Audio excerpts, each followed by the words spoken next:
দুর্গাপুরে আসন্ন নির্বাচনের আগে ফের রাজনৈতিক উত্তেজনা চরমে পৌঁছেছে। শহরের 31 নম্বর ওয়ার্ডের নেপালি পাড়া এলাকায় তৃণমূল কংগ্রেসের দলীয় পতাকা পুড়িয়ে দেওয়ার পাশাপাশি প্রার্থীর সমর্থনে লাগানো একাধিক ফ্লেক্স ব্লেড দিয়ে কেটে দেওয়ার অভিযোগ উঠেছে। অভিযোগ অনুযায়ী সোমবার রাতে দুষ্কৃতীরা একটি বাড়িতে লাগানো তৃণমূলের পতাকায় আগুন ধরিয়ে দেয়, যার ফলে আগুন দ্রুত ছড়িয়ে পড়ে বাড়ির জলের পাইপেও। তবে বাড়ির বাসিন্দারা তৎপরতার সঙ্গে পরিস্থিতি সামাল দেওয়ার বড়সড় দুর্ঘটনা এড়ানো সম্ভব হয়েছে। ঘটনার পর থেকে গোটা এলাকায় তীব্র উত্তেজনা ও আতঙ্কের পরিবেশ তৈরি হয়েছে। আমরা দেখুন গত কয়েকদিন আগে এই সব সমস্ত জায়গায় চেন ফ্ল্যাগ লাগিয়ে গেছি। বিজেপি নিজেদের কিছুই বুঝতে পারছে না যে ওরা কোথায় কী করবে না করবে, এবং বিজেপি বুঝতে পারছে যে আমাদের 31 নম্বর ওয়ার্ড থেকে তাদের কোনো ভূমিকা নেই।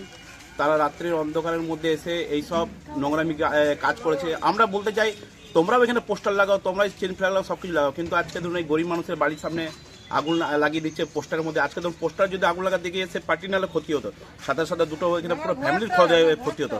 এটা তো আমরা কোনোদিনই এইসব চাই না। বাংলা শান্তি প্রিয় জায়গা, আমরা শান্তি চাই।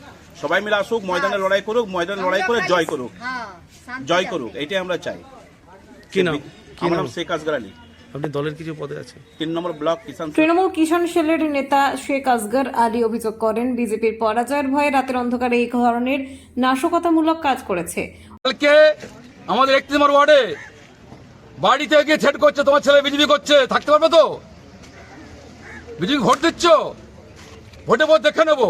তৃণমূলের কালচার, তৃণমূলের সংস্কৃতি, তারা ফ্ল্যাগ পোড়াচ্ছে, বিজেপি বদনাম করছে। তারা মুখে কালি দিচ্ছে, বিজেপি বদনাম করছে। বিজেপি ফ্ল্যাগ ছেড়ে দিচ্ছে, তারা লুকিয়ে থাকছে। এটা আমাদের কালচার নেই, এটা সংস্কৃতি নেই।